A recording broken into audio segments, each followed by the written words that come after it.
आप सभी का स्वागत है हिंदी नोवेल स्टोरी एक्सप्लेनर में। यहाँ पर हर एक स्टोरी आपको मैजिक सिस्टम रोमांस की एक जादुई सफ़र पे ले जाएगी। इस स्टोरी का सारा चरित्रों, स्थान, घटना सब कुछ काल्पनिक है। इसे वास्तविकता से जोड़ने का प्रयास ना करें। चलिए स्टोरी की तरफ आगे बढ़ते हैं। अध्याय 131। कुणाल राठौर सीधे होटल से बाहर चले गए। फिर वह एक विशेष कार में सवार हो गया। इस कार का पूरा शरीर बुलेट प्रूफ सामग्री से बना है और सुरक्षा कारक बहुत अधिक है। कार में पहले से ही दो लोग कुणाल राठौर का इंतजार कर रहे थे, और ये दोनों कोई आम इंसान नहीं हैं। ये दोनों जन्मजात योद्धा हैं जिन्हें ढूंढने में कुणाल राठौर ने बहुत पैसा खर्च किया है। उसके पास बहुत सारा पैसा है, उसके अलावा कुछ भी नहीं है। लेकिन जन्मजात योद्धा या तो उन परिवारों में होते हैं या सेना में।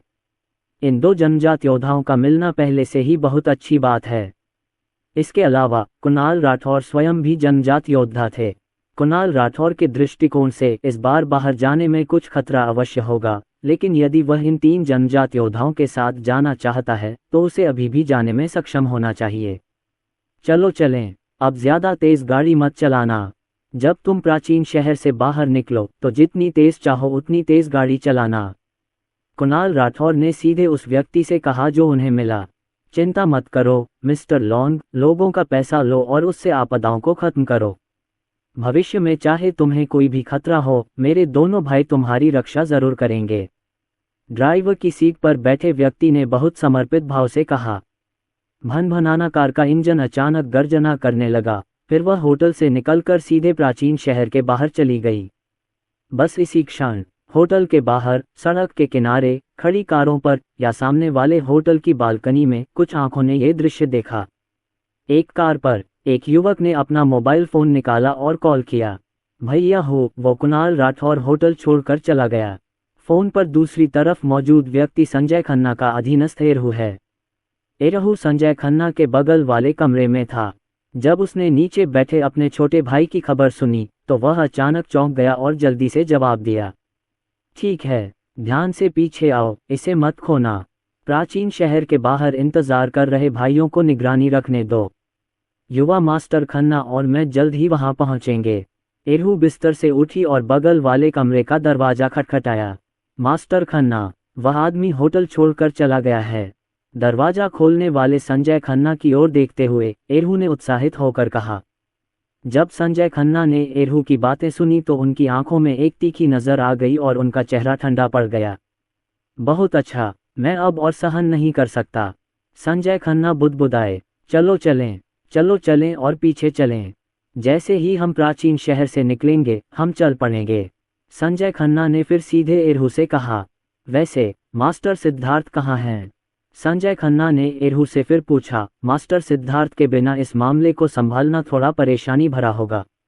इतने सारे योद्धा और चारों तरफ से ताकतें कुणाल राठौर के हाथ में मौजूद नींव स्थापना गोली पर नजर गड़ाए हुए हैं। अगर मास्टर सिद्धार्थ न हो तो कहना मुश्किल है कि कौन जीतेगा। युवा मास्टर खन्ना, मैंने मास्टर सिद्धार्थ से पूछा और उन्होंने कहा कि वह वापस आ गए। एरहू ने सीधे कहा। अच्छी बात है। ये सुनकर संजय खन्ना ने राहत की सांस ली। इसलिए संजय खन्ना और एरहू ने कार चलाई और कुणाल राठौर का पीछा किया। एक ही समय पर, भैया मौका आ गया। वो कुणाल राठौर होटल छोड़कर चला गया। पहले चुपचाप पीछे चलो, कोई हरकत मत करो। ऐसा लगता है कि बहुत सारे लोग इसका अनुसरण कर रहे हैं। हमें फाउंडेशन स्थापना गोली मिलनी चाहिए। अगर यह काम नहीं करता है तो मेरे पास उसे मारने के अलावा कोई विकल्प नहीं है। थोड़ी देर तक रुकना मत। आसपास कई स्थानों पर इस तरह के दृश्य घटित हो रहे हैं। कई योद्धा अब इसे सहन नहीं कर सके, लेकिन इस समय इस प्राचीन शहर में मैं बाहर जाने की हिम्मत नहीं कर सकता। मुझे डर है कि अगर हम बाहर जाएंगे तो तुरंत ही तूफान आ जाएगा। अभी सिल्वर टाइम बुटीक होटल के अंदर आदित्य वर्मा की आंखों में फिर से अजीब सा रंग चमक उठा और उनके मुंह के कोने पर एक हल्की सी मुस्कान उभर आई। और फिर एक और अच्छा शो हुआ। ये शहर बहुत बड़ा है और इस प्राचीन शहर में जो कुछ भी घटित होता है वह आदित्य वर्मा की नज़रों से बच नहीं सकता। इसलिए आदित्य वर्मा को तुरंत पता चल जाता है कि क्या हुआ था। आदित्य वर्मा धीरे से उठे और बाहर चले गए।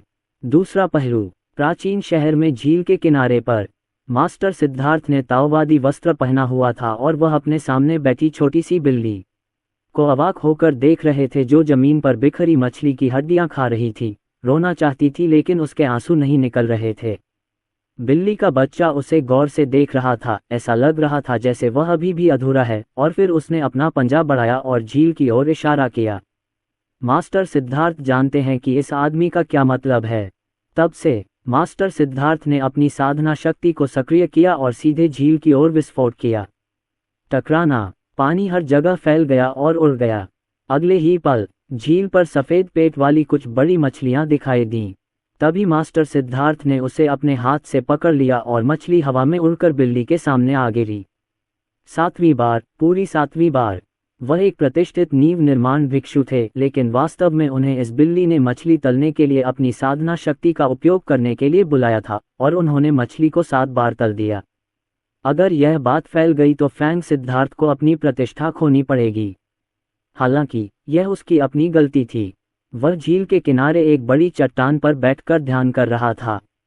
झील का दृश्य मनमोहक था और साथ ही हल्की सी आध्यात्मिक ऊर्जा भी थी। कुछ न होने से तो बेहतर है, इस सोच के साथ ध्यान करने के लिए बैठते ही ये नन्हा बिल्ली का बच्चा उसके सामने प्रकट हुआ। फैंग सिद्धार्थ इस छोटी सी बिल्ली के बच्चे को जानता था। क्या यह उस आदित्य वर्मा नाम के आदमी का पालतू नहीं है? लगता है इसे सफ़ेद बिल्ली कहते हैं। यह उसके पास क्यों आए? जैसे ही सफ़ेद बिल्ली मुंह में मछली लिए दिखाई दी, वह उसके बगल में लेट गई और खाने लगी। 2 निवाले में ही उसने सब कुछ खा लिया, मानो अभी भी अधूरा हो।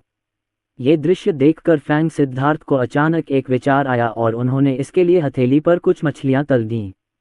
अचानक सफ़ेद बिल्ली इतनी उत्साहित हो गई कि उसने जल्दी से खाना खत्म कर दिया। फिर उसने उसे घूरा और कुछ बार दहाड़ा और अपने पंजे झील की सतह की ओर तान दिए, जिससे साफ जाहिर था कि वह उसके लिए मछलियां तलता रहे। फैंग सिद्धार्थ दंग रह गए और फिर इसे दूसरी बार भून दिया।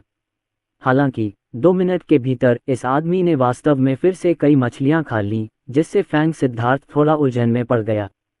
इतने छोटे शरीर और इतने छोटे पेट के साथ यह आदमी इतना अधिक कैसे खा सकता है? इसके अलावा इन्हें खाने के बाद भी सफ़ेद बिल्ली बहुत भूखी लग रही थी और उसने उसे फिर से मछली तलने के लिए कहा। हे भगवान, क्या आपका काम पूरा हो गया? फैंग सिद्धार्थ ने थोड़ा दुखी होकर सीधे कहा। कौन जानता था कि उसकी आवाज़ अभी अभी निकली है। टकराना, एक दहाड़ गूंज उठी। सफ़ेद बिल्ली थोड़ी गुस्से में लग रही थी और उसके एक पंजे ने उसके नीचे बड़ी चट्टान पर जोरदार प्रहार किया। काका का बड़े पत्थर में वास्तव में गड्ढा हो गया था और वह टूट गया था। तभी एक विशाल सफ़ेद तेंदुआ फैंग सिद्धार्थ के सामने प्रकट हुआ और उसे घूरने लगा। लानत है, ये दृश्य देखकर फैंग सिद्धार्थ कसमसाने से खुद को नहीं रोक सका और उसका पूरा शरीर थोड़ा टूट गया। तेंदुआ, ये बिल्ली का बच्चा नहीं है, ये साफ तौर पर एक तेंदुआ है, और यह एक ऐसा तेंदुआ है जो बड़ा और छोटा हो सकता है। तेंदुए के शरीर पर आध्यात्मिक शक्ति का आभास होता है। यह एक आध्यात्मिक जानवर है, और इस भयंकर रूप को देखकर नींव बनाने वाले साधक फैंग सिद्धार्थ को भी थोड़ा डर लगा। आदित्य वर्मा का पालतू जानवर भी साधारण नहीं है। फैंग सिद्धार्थ दंग रह गया। चलो इस बात पर बात नहीं करते कि वो इस तेंदुए को हरा भी सकता है या नहीं। अगर हरा भी सकता है तो वो आदित्य वर्मा का पालतू है और उसे चोट नहीं पहुंचाई जा सकती। ठीक है, मैं मछली तल दूंगा। इसलिए फैंग सिद्धार्थ को मजबूरन एक व्यवसाय खोलना पड़ा और वह मछली तलने में माहिर हो गए। उसने एक बार में ही उसे 7 बार तला। फैंग सिद्धार्थ, एक प्रतिष्ठित नींव निर्माण साधक, सफ़ेद बिल्ली के अत्याचार के तहत मछली तलने में माहिर बन गया। बाद में फैंग सिद्धार्थ ने आसपास की सभी मछलियों को लगभग भून दिया था और बची हुई मछलियां भी भागकर झील के तल में चली गई थीं। उसने उन्हें 13 बार तला। कम से कम सैकड़ों मछलियां तली गईं। उन सभी को सफ़ेद बिल्ली ने खा लिया। अंत में इस आदमी ने अपने पेट को छुआ और सो गया, मानो उसने काफ़ी खा पी लिया हो। फैंग सिद्धार्थ को यह दृश्य देखकर राहत मिली। उसके माथे पर पसीना आ रहा था। यदि वह लगातार तलता रहा तो उसकी आध्यात्मिक शक्ति समाप्त हो जाएगी। फैंग सिद्धार्थ बिना रुके चलता रहा। अगर इस आदमी ने इसे फिर से पचा लिया और उसे फिर से मछली तलने को कहा तो बहुत बुरा होगा। उसे इस छोटी सी आध्यात्मिक शक्ति को युद्ध के लिए बचाकर रखना था। कुणाल राठौर तो होटल से निकल चुका था। अगर कुछ अनपेक्षित नहीं हुआ तो संजय खन्ना और उसके आदमी जल्द ही उस कुणाल राठौर पर हमला कर देंगे। फैंग सिद्धार्थ को नींव बनाने वाली गोली के बारे में कोई जानकारी नहीं थी, लेकिन चूंकि वह खन्ना परिवार के लिए काम करने के लिए सहमत हो गया था और उसे संजय खन्ना के माध्यम से आदित्य वर्मा को अमृत प्राप्त करने में मदद करनी थी, इसलिए उसे कुछ करना पड़ा। इसलिए सिद्धार्थ जैनरेन ने अपना शरीर हिलाया, हवा के साथ उड़े और स्थिति को शांत करने के लिए उस दिशा में चले गए जहां कुणाल राठौर और अन्य लोग गए थे। कुणाल राठौर कार में बैठे थे, उनका चेहरा बेहद उदास था और वह और भी ज्यादा असहज थे। जल्द ही कार प्राचीन शहर से बाहर निकल गई। कुणाल राठौर का दिल तुरंत खुश हो गया। जितनी तेजी से हो सके उतनी तेजी से गाड़ी चलाओ। कुणाल राठौर के चेहरे पर आश्चर्य का भाव था और उन्होंने सीधे ड्राइवर सीट पर बैठे आमंत्रित व्यक्ति से कहा। भनभनाना अचानक इंजन की गर्जना रात के आकाश में गूंज उठी। जिस कार में कुणाल राठौर बैठे थे उसकी गति 20 या 30 गज से बढ़कर 100 गज से अधिक हो गई। पीछे चल रही कारों ने भी तुरंत गति बढ़ा दी और सीधे पीछा किया। यहाँ तक कि सड़क किनारे खड़ी कुछ गाड़ियां भी अचानक स्टार्ट हो गईं और सीधे कुणाल राठौर की कार की ओर बढ़ गईं। टकराना कुणाल राठौर और कार में सवार अन्य 2 लोगों के चेहरे पर भाव बदल गए और एक अन्य कार तेजी से आई और इस कार को टक्कर मार दी। इस भीषण टक्कर के कारण कई लोगों के शरीर पर चोटें आईं और इस कार का ड्राइविंग प्रक्षेप पथ भी अचानक झुक गया। सौभाग्य से ये कार विशेष सामग्रियों से बनी एक बुलेट प्रूफ और विस्फोट रोधी कार है। हालांकि टक्कर से यह विकृत हो गई थी, समस्या बड़ी नहीं है और तीनों लोग मजबूत शरीर वाले योद्धा हैं, इसलिए कुछ नहीं हुआ। इस टक्कर से कार की गति अचानक धीमी हो गई। पीछे की गाड़ियां सीधे उससे टकरा गईं। अच्छी बात नहीं है, जल्दी करो, कुणाल राठौर ने ड्राइवर से फिर कहा। हालांकि अगले ही पल जब वह मोड़ पर मुड़ा, आगे का रास्ता कई विशाल चट्टानों से अवरुद्ध था। इसके अलावा उस सड़क के सामने कुछ मजबूत आकृतियां खड़ी थीं। ये लोग स्पष्टतः उसी के लिए आ रहे थे। ये दृश्य देखकर कुणाल राठौर का चेहरा थोड़ा बदसूरत हो गया। साइड से भागो, तुरंत कुणाल राठौर ने फिर कहा। अगले ही क्षण कार सीधे पहाड़ी की ओर जा गिरी। दौड़ना चाहते हो, ये कैसे संभव है? बूम, पहाड़ी पर एक बड़ा पत्थर लुढ़क कर कुणाल राठौर की कार के सामने आ गिरा। टकराना, इस पत्थर का वजन कम से कम हजारों जिन था। इतना भारी वजन सीधे कार के अगले हिस्से पर लगा और कार सीधे विकृत हो गई। अगले ही पल कुणाल राठौर और अन्य 2 लोग कार से बाहर निकले। वे तीनों ठीक थे। बॉस लॉन्ग, पहले निकलने का मौका ढूंढो। ये लोग, हम भाई इन्हें रोक लेंगे। उसके बगल में कुणाल राठौर द्वारा आमंत्रित 2 जनजात योद्धा सीधे खड़े हो गए, लॉन्ग शेन के सामने रुक गए और कुणाल राठौर से फुसफुसाए। उनके चेहरों पर भी गंभीरता झलक रही थी। चारों ओर आकृतियां उसे घेरे हुए हैं और उन सभी में एक मजबूत आभा है। उनमें से कोई भी कमजोर नहीं है, कम से कम वे सभी अर्जित योद्धा हैं। लड़ाई बहुत बड़ी है, इसमें 10 से अधिक लोग हैं, 7 या 8 अर्जित योद्धा, 3 जनजात योद्धा और संजय खन्ना उनमें से एक हैं। कुणाल राठौर, लॉन्ग का सबसे अमीर आदमी। वो नींव बनाने वाली गोली दे दो, मैं तुम्हारी जान बख्श सकता हूँ, वरना। संजय खन्ना ने कुणाल राठौर की ओर ठंडी निगाहों से देखा और कहा। मिस्टर खन्ना, 1 अरब, क्या मैं आपको 1 अरब दे दूं? ये नींव बनाने वाली गोली मेरे लिए बहुत महत्वपूर्ण है। संजय खन्ना की बात सुनकर कुणाल राठौर ने फिर कहा। यदि वह इस मामले को पैसे से सुलझा सकता तो उसे इसकी परवाह नहीं होती। हे 1 अरब, मेरे खन्ना परिवार, क्या आपको इन थोड़े से पैसों की जरूरत है? संजय खन्ना ने फिर ठंडे स्वर में कहा। 5 अरब, 5 अरब कैसा रहेगा? लॉन्ग शेन ने फिर सीधे कहा और यह बढ़कर 5 अरब हो गया। कुणाल राठौर की बात सुनकर संजय खन्ना की आंखें फिर दबदबा गईं। उनका खन्ना परिवार वास्तव में बहुत अमीर है, लेकिन उनके पास वास्तव में ज्यादा पैसा नहीं है। 5 अरब बहुत बड़ी रकम है और वह थोड़ा लालच में था। लेकिन वह किसी और को यह नींव निर्माण की गोली लेने की अनुमति नहीं दे सकते थे। ये सचमुच बहुत है, लेकिन मैं ये नींव बनाने वाली गोली जरूर लूंगा, संजय खन्ना ने फिर हल्के से कहा और फिर अपने बगल में खड़े लोगों पर चिल्लाया। जाओ, उसे नीचे गिराओ, जल्दी से युद्ध करो, मुझे नींव बनाने वाली गोली चाहिए और पैसे भी। सुना है इस आदमी की एक बेटी भी है। Boom boom boom boom. जैसे ही संजय खन्ना की आवाज गिरी, इन लोगों में से योद्धाओं की आभा फूट पड़ी और आश्चर्यजनक आक्रमण तुरंत कुणाल राठौर की ओर बढ़ गया।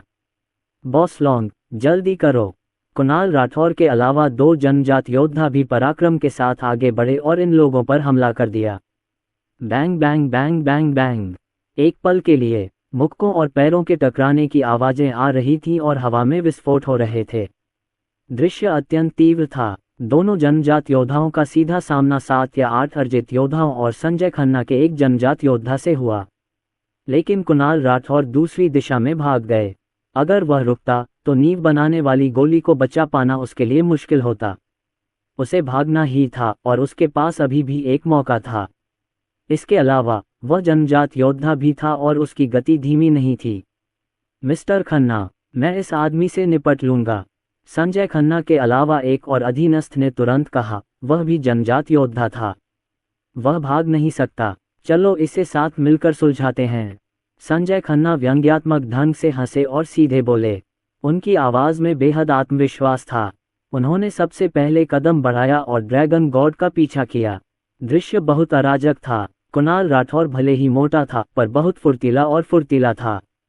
कुछ ही सांसों में उसने दर्जनों मीटर की दूरी तय कर ली थी। हालांकि इस समय धमाका, जिस दिशा में कुणाल राठौर भाग रहे थे, अचानक एक आकृति जमीन पर प्रकट हुई और कुणाल राठौर की ओर दौड़ी। टकराना। कुणाल राठौर को प्रतिक्रिया करने का समय ही नहीं मिला और एक मुक्का उनके शरीर पर लगा। उनका शरीर भी पीछे की ओर गिरा। उनके मुंह के कोने पर खून लग गया और वे घायल हो गए। एक व्यक्ति कुणाल राठौर के सामने खड़ा हुआ और संजय खन्ना को आवाज लगाए। मिस्टर खन्ना, बहुत अच्छा। संजय खन्ना ने हल्के से सिर हिलाया। ये सब उनकी उम्मीदों के अनुरूप ही था। कुणाल राठौर, आज तुम बच नहीं सकते। संजय खन्ना ने कुणाल राठौर की ओर ठंडी निगाहों से देखा और कहा, आप नींव बनाने वाली गोली चाहते हैं, आइए। कुणाल राठौर डरे नहीं और फिर चिल्लाए, जाना। जैसे ही संजय खन्ना ने बोलना समाप्त किया, तीनों जनजात योद्धाओं ने एक साथ कुणाल राठौर पर हमला कर दिया। संजय खन्ना और अन्य 2 जनजात योद्धाओं के लोगों ने सीधे कुणाल राठौर के खिलाफ हमला बोल दिया। कुणाल राठौर का शरीर भी एक शक्तिशाली आभा के साथ फूट पड़ा, जिससे उसकी जनजात योद्धा की सारी शक्ति बिना किसी संकोच के प्रकट हो गई। अब जब बात यहाँ तक पहुँच ही गई है तो उसे कोई एतराज नहीं रहा। बात फाउंडेशन एस्टेब्लिशमेंट पिल की है और उससे भी ज्यादा उसकी जिंदगी की। Boom bang bang bang. दृश्य तुरंत अराजक हो गया तथा लड़ाई अत्यंत भयंकर हो गई। यद्यपि कुणाल राठौर भी जनजात योद्धा थे, फिर भी 3 विरोधियों के खिलाफ लड़ते समय वे तुरंत नुकसान में थे। थोड़ी देर बाद कुणाल राठौर के शरीर पर चोट के निशान दिखाई दिए। संजय खन्ना और उन तीनों ने बिल्कुल भी पीछे नहीं हटे और बहुत ही भयंकर हमला किया। यद्यपि उन्होंने किसी हथियार का प्रयोग नहीं किया, केवल मुक्कों और लातें ही चलाईं, परंतु उनकी मुक्कों और लातें हथियारों के समान थीं तथा प्रत्येक मुक्के में शक्तिशाली शक्ति थी। कुणाल राठौर का चेहरा अत्यंत गंभीर और थोड़ा पीला पड़ गया, लेकिन ये फाउंडेशन स्थापना गोली उनके लिए बहुत महत्वपूर्ण थी और जब तक आवश्यक न हो वे इसे कभी नहीं छोड़ेंगे। संजय खन्ना और बाकियों का आक्रमण और भी तेज होता गया। कुणाल राठौर अभी भी टिके रहने की कोशिश कर रहा था, लेकिन उसे ये भी पता था कि वह ज्यादा देर तक टिक नहीं पाएगा। अगर वे तीनों बारी बारी से भी वार करें तो भी वे उसे मौत के घाट उतार सकते थे। आज मुझे डर है कि हालात बहुत बुरे होने वाले हैं। बुमन्य 2 जनजात योद्धाओं की ओर से कुणाल राठौर पर एक और शक्तिशाली हमला हुआ। टकराना। कुणाल राठौर ने रक्षात्मक रुख अपनाया और प्रतिद्वंद्वी के हमले को रोक दिया। लेकिन इस समय अचानक हवा के टूटने की आवाज गूंजी और संजय खन्ना ने कुणाल राठौर को फिर मुक्का मारा। मुक्के में अतुलनीय शक्ति थी और हवा में भी धमाके जैसी आवाज आई। कुणाल राठौर के चेहरे के हाव भाव अचानक बदल गए, लेकिन प्रतिक्रिया देने में बहुत देर हो चुकी थी। टकराना। अचानक एक धीमी आवाज सुनाई दी और संजय खन्ना का मुक्का कुणाल राठौर की छाती पर जोर से लगा। फट। अचानक कुणाल राठौर के मुंह से खून की एक बड़ी धार फूट पड़ी। उसका पूरा शरीर कांप उठा और उसकी सांसें अचानक कमजोर हो गईं। निडर होकर विरोध करना बंद करो। फाउंडेशन स्थापना गोली सौंप दो, वरना मर जाओगे। संजय खन्ना ने आंखों में जानलेवा इरादे लिए कुणाल राठौर से फिर सख्ती से कहा। उन तीनों ने कुणाल राठौर को चारों तरफ से घेर लिया है। कुणाल राठौर कभी बच नहीं पाएगा। आसपास कई योद्धा आ रहे हैं और कई गुटों के लोग मूल रूप से यहाँ हैं। सभी फाउंडेशन स्थापना गोली के लिए आ रहे हैं, लेकिन उन्होंने अभी तक कार्रवाई नहीं की है। शायद इसलिए कि वह खन्ना परिवार का सदस्य है और कुछ डर है। लेकिन कुछ समय बाद ये लोग खुद को रोक नहीं पाएंगे। संजय खन्ना नहीं चाहते थे कि फाउंडेशन स्थापना की गोली कुणाल राठौर से छीन ली जाए और फिर उसे दूसरों के हाथों में जाने दिया जाए। और तो और, ये मास्टर सिद्धार्थ पता नहीं कहाँ चले गए हैं और अभी तक नहीं आए हैं। हाँ, अगर आपके पास कोई साधन है तो बस उसका उपयोग करें जब तक मैं मर नहीं जाता, अन्यथा ये फाउंडेशन स्थापना गोली आपको कभी नहीं दी जाएगी। कुणाल राठौर ने फिर व्यंग्यात्मक लहजे में कहा, अगर ऐसा है तो उसे मार डालो, कर दो। संजय खन्ना ने फिर तीखे स्वर में कहा। हाँ। जैसे ही संजय खन्ना ने बोलना समाप्त किया, तीनों ने तुरंत एक आश्चर्यजनक हमला बोल दिया और कुणाल राठौर पर फिर से हमला कर दिया। लेकिन इस समय कुणाल राठौर की आंखों में भी कठोरता, यहाँ तक कि पागलपन की झलक दिखी। इसके तुरंत बाद कुणाल राठौर के हाथ में एक छोटी पारदर्शी बोतल दिखाई दी और बोतल में एक पन्ना हरा तरल था। अगले ही पल कुणाल राठौर ने बोतल में रखा तरल पदार्थ सीधे अपने मुंह में डाल लिया। कुणाल राठौर ने बहुत जोर से दहाड़ लगाए, मानो वह बहुत दर्द में हो, और उसका चेहरा भी विकृत हो गया था। बूम! कुणाल राठौर के शरीर से एक अधिक शक्तिशाली आभा फूट पड़ी। उसकी आंखें लाल थीं, पर उनमें पागलपन की झलक थी। उसका शरीर, जो अभी तक बेहद कमजोर था, अब पूरी तरह से स्वस्थ, पूरी तरह से शक्तिवान और पहले से भी ज्यादा मजबूत लग रहा था। सहन शक्ति औषधि। ये दृश्य देखकर संजय खन्ना की आंखों में भी अजीब सा भाव आ गया। खन्ना परिवार के सदस्य होने के नाते उन्होंने स्वाभाविक रूप से एक नज़र में ही पहचान लिया कि कुणाल राठौर क्या पी रहे हैं। ये स्पष्ट रूप से सहन शक्ति बढ़ाने वाली औषधि की एक बोतल है, जो कुछ विशेष औषधीय पदार्थों से बनी है। यह अस्थायी शक्ति के बदले शरीर की क्षमता और जीवन की अतिरिक्त क्षमता का उपयोग करती है। इसके अलावा ये सहन शक्ति बढ़ाने वाली औषधि बाजार में लगभग उपलब्ध नहीं है। ये सिर्फ उनके जैसे बड़े परिवारों में ही मिलती है और इसकी हर बोतल की कीमत करोड़ों में होती है। संजय खन्ना को उम्मीद नहीं थी कि कुणाल राठौर को वास्तव में भौतिक औषधि मिलेगी। अगर तुम्हें जोर से मारा गया तो वह मर जाएगा। संजय खन्ना को यह भी पता था कि इस भौतिक औषधि के असर को वह किसी और से बेहतर जानता है। जब तक दूसरे पक्ष की औषधि असर नहीं कर जाती, तब तक दोनों उसकी दया पर निर्भर रहेंगे। Bang bang bang! Kunal Rathore ने जोरदार हमला किया, लेकिन तीनों ने एक के बाद एक उसे चकमा दे दिया। लेकिन जब कुणाल राठौर बाहर निकलकर भागना चाहते थे, तो इन तीनों लोगों ने तुरंत फिर से हमला कर दिया, कुणाल राठौर को रोक लिया और उन्हें निकलने का मौका नहीं दिया। उन तीनों ने कुणाल राठौर को परेशान किया और थका दिया, तथा पास से गुजरती हुई औषधीय शक्ति को घूरते रहे।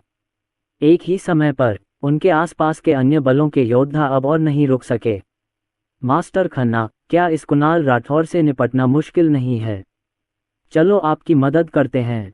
जी हाँ, मिस्टर खन्ना, हम आपकी मदद के लिए यहाँ हैं। सभी लोग मिलकर कार्रवाई करें। चारों तरफ से आवाजें आने लगीं, एक के बाद एक आकृतियां उभरने लगीं। वे सभी प्रबल शक्ति से फूट पड़ीं और इस ओर दौड़ पड़ीं। इनमें से अधिकांश योद्धा अर्जित योद्धा होते हैं, लेकिन कई जन्मजात योद्धा भी होते हैं, जिनकी आयु 30 या 40 तक होती है। ये दृश्य देखकर संजय खन्ना का चेहरा अचानक बदल गया। ये लोग उसकी बिल्कुल भी मदद नहीं कर रहे हैं। वे स्पष्ट रूप से अराजकता का फायदा उठाकर कुणाल राठौर के हाथ से नींव बनाने वाली गोली छीनना चाहते हैं। अरे, तुम मौत की तलाश में हो, मुझे तुम्हारी मदद चाहिए, यहाँ से चले जाओ। संजय खन्ना गुस्से से चिल्लाए। मिस्टर खन्ना, आपको विनम्र होने की जरूरत नहीं है। नींव बनाने वाली गोली आपकी नहीं है, इसे देखने वाले हर व्यक्ति का इसमें हिस्सा है। जो भी इसे प्राप्त करेगा वह उसका होगा। आपका खन्ना परिवार इसे छीन सकता है, क्या हम इसे नहीं छीन सकते? योद्धाओं ने संजय खन्ना की बातें सुनी, लेकिन उन्होंने इसे गंभीरता से नहीं लिया और फिर से सख्ती से कहा, इतने सारे लोगों के एक साथ आने के बाद क्या संजय खन्ना उन सभी को एक साथ मार सकते हैं? Boom boom boom! एक के बाद एक लोग संजय खन्ना और अन्य दो की ओर बढ़े और कुणाल राठौर को तीनों लोगों ने घेर लिया। संजय खन्ना का चेहरा बेहद बदसूरत हो गया। चीजें आसान नहीं होंगी, हालांकि इस समय तुम सब लोग यहाँ से चले जाओ, वरना मर जाओगे। अचानक एक प्रभावशाली आवाज आकाश और पृथ्वी के बीच गूंज उठी। जैसे ही यह आवाज गूंजी, अशांत जल में मछली पकड़ने की इच्छा रखने वाले सभी योद्धाओं की आंखों में भय की झलक दिखाई दी। Bang bang bang bang bang! Puff कश पफ! इसके तुरंत बाद इन योद्धाओं को जोरदार चोट लगी और उनके शरीर पीछे की ओर उड़ गए, साथ ही खून थूकने की आवाज भी आई। बिना किसी अपवाद के 30 से अधिक आकृतियां उड़ गईं। शून्य में खड़ा एक गौरवशाली व्यक्ति, ताओवादी वस्त्र पहने हुए, 3 यांग अमर फैंग सिद्धार्थ था। एक व्यक्ति ने पूरे दृश्य को दबा दिया। जो व्यक्ति प्रकट हुआ वह मास्टर सिद्धार्थ था। मछली तलने के विशेषज्ञ मास्टर सिद्धार्थ मछली तलने के तुरंत बाद आ पहुंचे। गुरु सिद्धार्थ प्रकट हुए और जैसे ही उन्होंने कार्यवाही की, उन्होंने उपस्थित सभी योद्धाओं का दमन कर दिया। जिन 30 से ज्यादा योद्धाओं ने अभी अभी हमला शुरू किया था, वे सभी उड़ गए, यहाँ तक कि उन्हें खून की उल्टियां भी हुईं और वे घायल हो गए। ये दृश्य बेहद चौंकाने वाला था। इन योद्धाओं के अलावा केवल संजय खन्ना और उनके योद्धा ही अभी भी खड़े थे। मास्टर सिद्धार्थ, मैं मास्टर सिद्धार्थ हूँ। मुझे उम्मीद नहीं थी कि वे भी आएंगे। क्या ये नींव बनाने वाले साधु की शक्ति है? ये बहुत डरावना है। अचानक कई चौंकाने वाली आवाजें सुनाई दी और कुछ हौंफने की आवाजें भी आईं। सबने हवा में फैंग सिद्धार्थ को देखा और उनके दिलों में उथल पुथल मच गई। उनमें से किसी ने भी यह नहीं देखा कि दूसरे पक्ष ने किस प्रकार कार्रवाई की और वे सभी भाग गए। ये सचमुच एक जादुई विधि है, असाधारण। ये दृश्य देखकर संजय खन्ना के चेहरे पर मुस्कान आ गई। मास्टर सिद्धार्थ, आप आखिरकार यहाँ आ ही गए। मैं बाद में आपको फिर धन्यवाद दूंगा। संजय खन्ना ने फैंग सिद्धार्थ से फिर कहा। फिर कुणाल राठौर की ओर देखा और सख्ती से कहा, कुणाल राठौर, इस बार तुम बच नहीं सकते। स्पीड ने इस आदमी का ख्याल रखा। संजय खन्ना ने अन्य 2 जनजात योद्धाओं से कहा और कुणाल राठौर के खिलाफ एक और हमला शुरू कर दिया। ये दृश्य देखकर कुणाल राठौर के चेहरे पर अचानक उदासी छा गई। उसने महसूस किया कि उसके शरीर में शारीरिक शक्ति की औषधि का प्रभाव खत्म होने वाला था और कमजोरी की हल्की सी अनुभूति उस पर फिर से छा गई। जो है सामने रखो। कुणाल राठौर की आंखों में फिर से दृढ़ संकल्प की चमक आ गई और उन्होंने संजय खन्ना को ठंडी आवाज में पुकारा। अगले ही पल कुणाल राठौर ने अपने शरीर की सारी शक्ति फिर से निकाल दी और मौत से लड़ने को तैयार हो गया।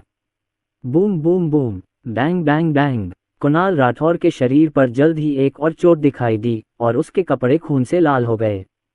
लेकिन कुणाल राठौर अभी भी तीनों महान योद्धाओं संजय खन्ना के साथ लगातार लड़ रहे थे। टकराना। किन्हीं बिंदुओं पर कुणाल राठौर का शरीर फिर लड़खड़ाया और उसके शरीर में एकदम से अत्यधिक कमजोरी छा गई और उसके शरीर के हर हिस्से से हृदय विदारक दर्द निकलने लगा। टकराना। लेकिन इसी समय संजय खन्ना का जोरदार मुक्का कुणाल राठौर के सिर पर लगा। इसी समय अन्य 2 लोगों के हमले भी कुणाल राठौर के शरीर पर हुए, एक छाती पर और एक पेट पर। कश। कुणाल राठौर ने तुरंत एक और बड़ा मुंह खून उगल दिया। खून काला और चोटिल था और उसके अंदरूनी अंग भी उसमें मिल गए थे। भनभनाहट। कुणाल राठौर के पूरे सिर में एक अंतहीन भिनभिनाहट सी हुई और सारी हलचलें रुक गईं। मानो उसकी पूरी दुनिया ही रुक गई हो। कुणाल राठौर के शरीर ने भी हिलना बंद कर दिया। इसके तुरंत बाद कुणाल राठौर की आंखों के सामने अंधेरा छा गया और वह गिर पड़े। लापरवाही से काम करना। संजय खन्ना के 3 जनजात विशेषज्ञों की घेराबंदी के तहत भले ही कुणाल राठौर ने सहनशक्ति की औषधि निगल ली, फिर भी जैसे ही औषधि का प्रभाव खत्म हुआ, उसे हरा दिया गया।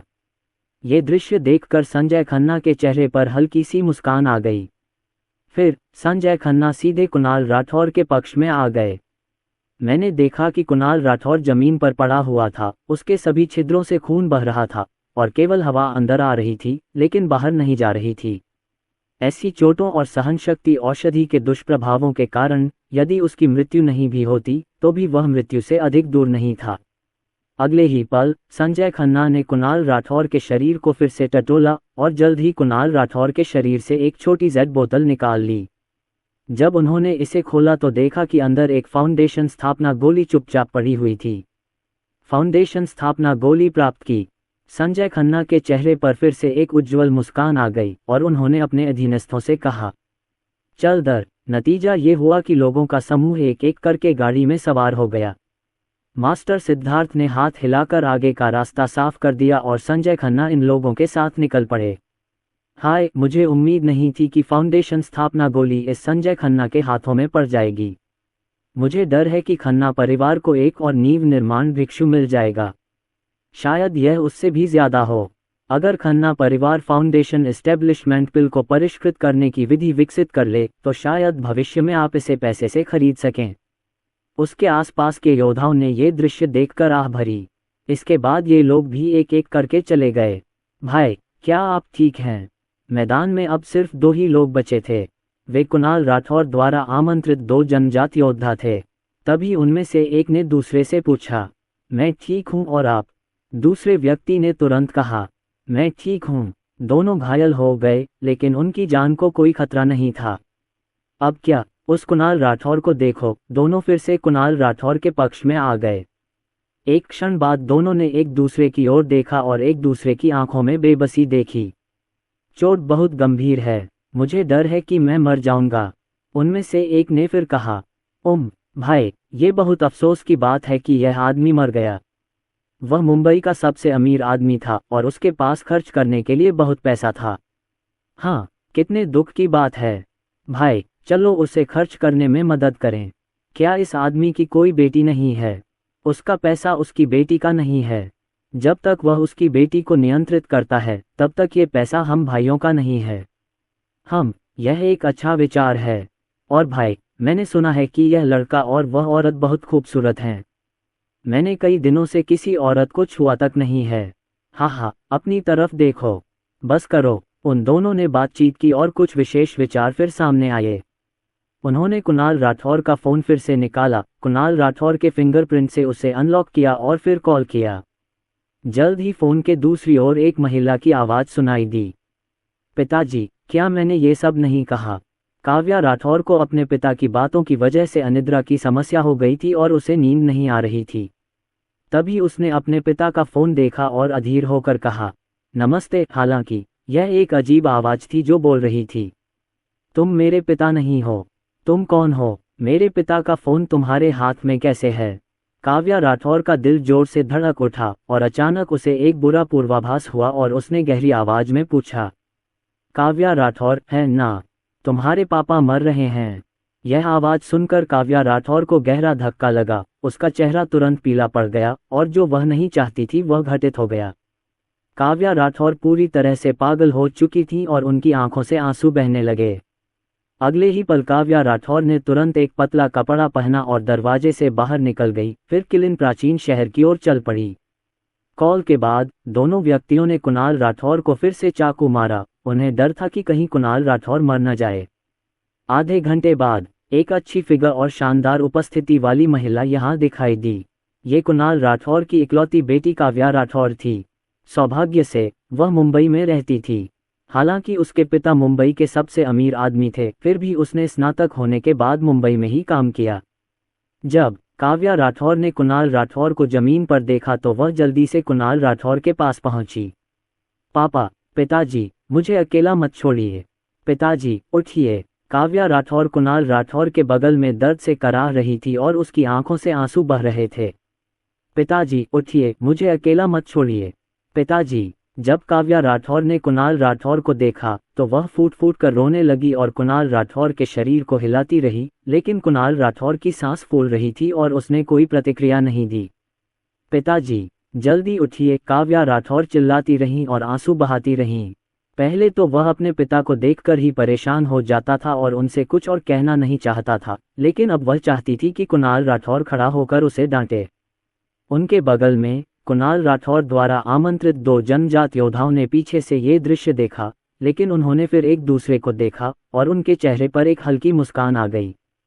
खासकर जब ये काव्या राठौर की पीठ पर गिरा तो उनकी आंखों में एक अजीब सी झलक दिखाई दी।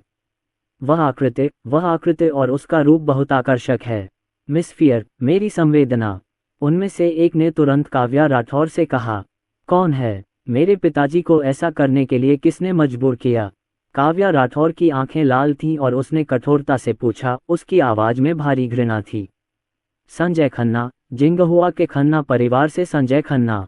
आपके पिताजी ने जिस फाउंडेशन एस्टेब्लिशमेंट बिल की तस्वीर खींची थी, उसे पाने के लिए आपके पिताजी ने उसे देने से इनकार कर दिया और झगड़ा शुरू हो गया।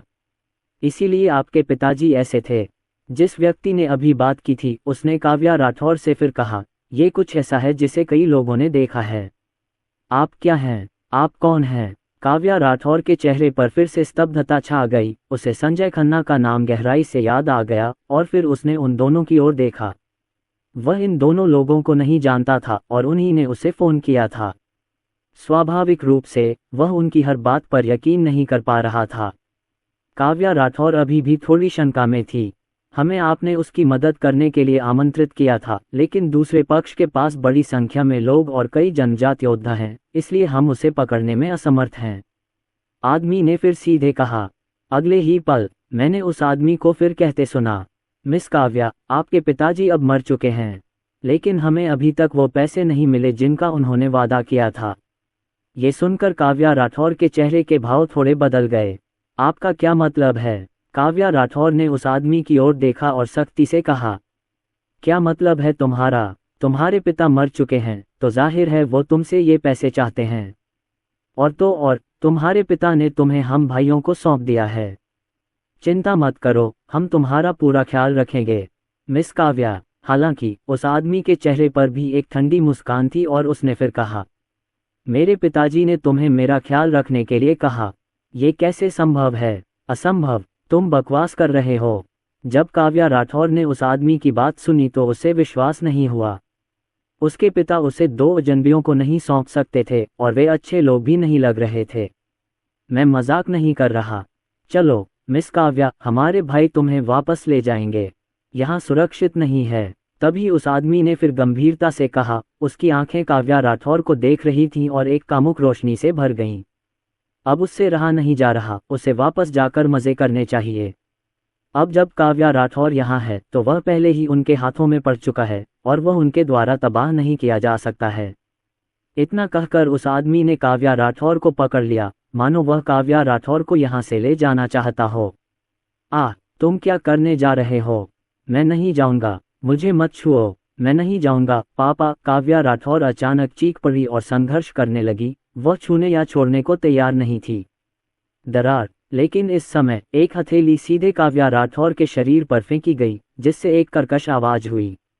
काव्या राठौर चीख पड़ी। बहुत दर्द से पीटे जाने पर उसके सुंदर चेहरे पर अचानक थप्पड़ का निशान आ गया और उसने अपना चेहरा ढक लिया और सिसकने लगी। अरे यार, अगर टोस्ट नहीं खाया तो सजा के तौर पर पीना पड़ेगा। आज अगर तुम नहीं जाना चाहती तो तुम्हें हमारे साथ चलना होगा। ये तुम्हारे बस की बात नहीं है। उस आदमी ने क्रोध से भयंकर रूप दिखाते हुए गालियां दी। यह उनका असली चेहरा है। मिस काव्या, व्यर्थ संघर्ष करना बंद करो। तुम्हारे पिता ने तुम्हें और अपनी संपत्ति हमें सौंप दी है। हम तुम्हें वापस ले लेंगे। भविष्य में हम तुम्हारा पूरा ध्यान रखेंगे।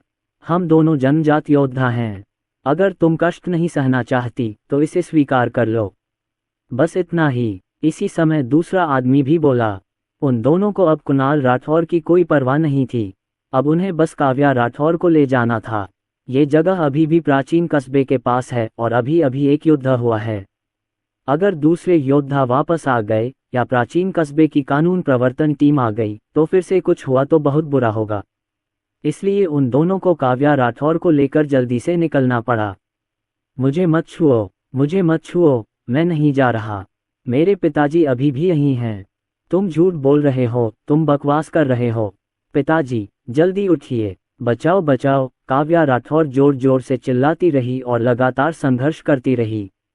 लेकिन वह तो एक साधारण व्यक्ति है, वह दूसरी ओर के 2 योद्धाओं की बेड़ियों से कैसे मुक्त हो सकती है? उसके पिता की अभी अभी मृत्यु हुई है, क्या वह भी इन दोनों लोगों के हाथों में पड़ जाएगी?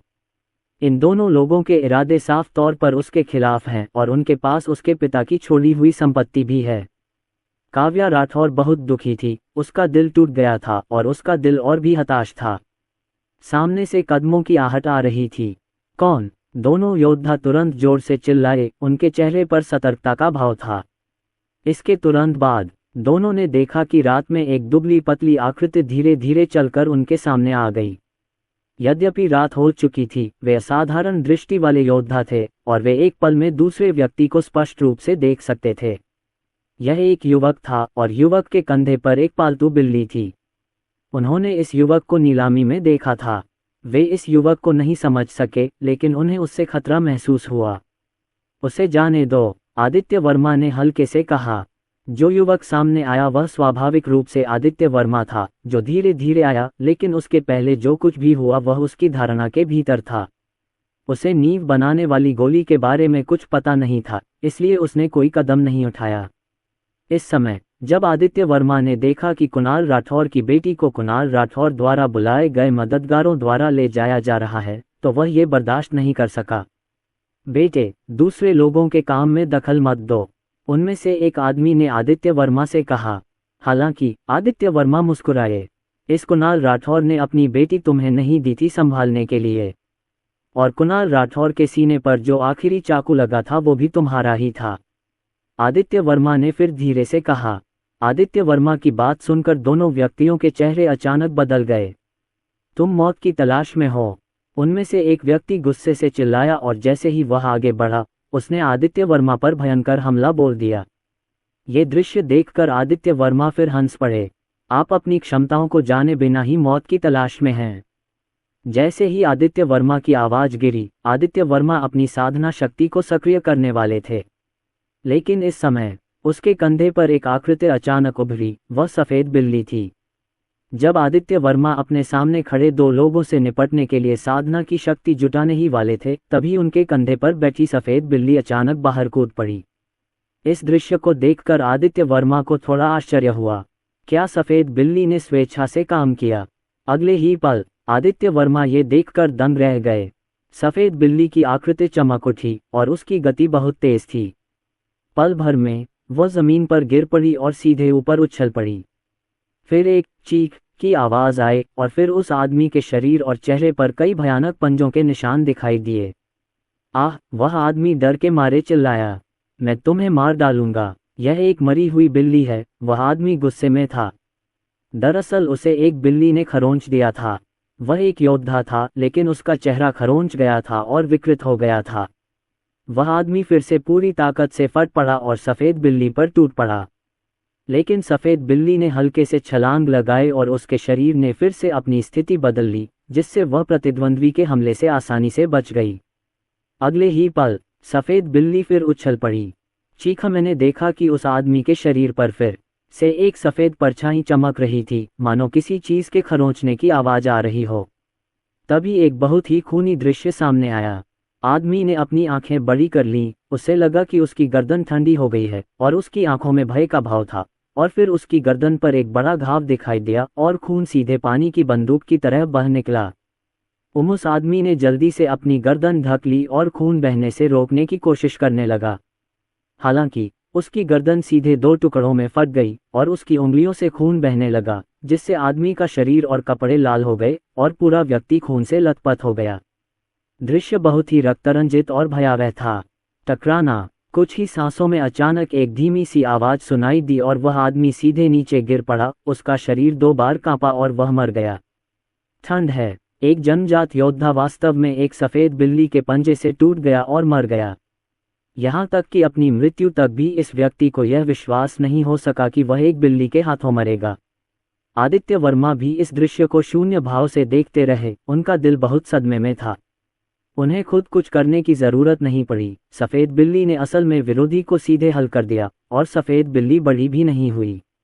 ये जन्मजात योद्धा है। सफ़ेद बिल्ली आदित्य वर्मा की अपेक्षा से अधिक शक्तिशाली है। भाई! ये दृश्य देखकर बचे हुए योद्धा के चेहरे पर अचानक दुख की झलक दिखाई दी। वे दहाड़ते हुए शव की ओर दौड़े। वह भी अपने हृदय में अत्यंत स्तब्ध और भयभीत था। उसका भाई वास्तव में एक बिल्ली के हाथों मर गया। साथ ही वह और भी अधिक भयभीत हो गया। मैं तुम्हें मार डालूंगा, यह आदमी फिर जोर से चिल्लाया, लेकिन अगले ही पल इस आदमी की आकृति दूसरी दिशा में चली गई। दौड़ना चाहते हैं, हताश होकर लड़ना नकली है, भागना असली है। इस समय सफ़ेद बिल्ली की आकृति फिर से हिल गई और एक सफ़ेद छाया सीधे इस आदमी को पकड़ लिया। आहा! चीखें लगातार गूंज रही थीं। कुछ और सांसें बीत गईं। टकराना। एक और व्यक्ति जोर से गिरा और जल्द ही उसकी जान चली गई। उसके शरीर पर पंजों के निशान थे, जिससे उसकी पहचान नहीं हो पा रही थी। भले ही दूसरा पक्ष जन्मजात योद्धा था, फिर भी उसने बहुत अधिक रक्त खो दिया और उसकी मृत्यु हो गई। क्षण भर में ही 2 शक्तिशाली जन्मजात योद्धा सफ़ेद बिल्ली के पंजे के नीचे आकर मर गए। गर्जन। ये सब करने के बाद सफेद बिल्ली ने आदित्य वर्मा को 2 बार पुकारा, मानो श्रेय मांग रही हो। आदित्य वर्मा अवाक रह गए, लेकिन फिर भी उन्होंने सफेद बिल्ली की ओर सिर हिलाया और कहा, शाबाश, जब मैं बाद में उन्हें परिष्कृत कर लूंगा तो तुम्हें कुछ गोलियां दूंगा। ऐसा लग रहा था कि सफेद बिल्ली को आदित्य वर्मा की बात समझ आ गई है, और वह तुरंत ही उछलने कूदने लगी, खुशी से उछलने लगी, और उसे याद आ गया कि आदित्य वर्मा ने क्या कहा था।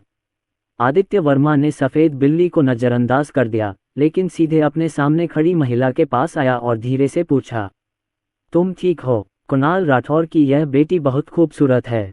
हालांकि उसका फिगर प्रिया नायर जितना बड़ा चढ़ाकर नहीं दिखाया गया है, पर कम से कम ये शियून और बाकियों के बराबर तो है ही, और वो भी बेहद खूबसूरत है। हर किसी की अपनी अपनी खूबियां हैं। जब काव्या राठौर ने अपने सामने जो कुछ हुआ उसे देखा तो वह दंग रह गई। उसने देखा कि एक बिल्ली 2 शक्तिशाली योद्धाओं को मार रही है। ये कैसे संभव है? तभी उसे आदित्य वर्मा की आवाज फिर सुनाई दी, ओह, मैं ठीक हूँ, धन्यवाद। काव्या राठौर बुदबुदाई, लेकिन अगले ही पल वह फिर चीख पड़ी।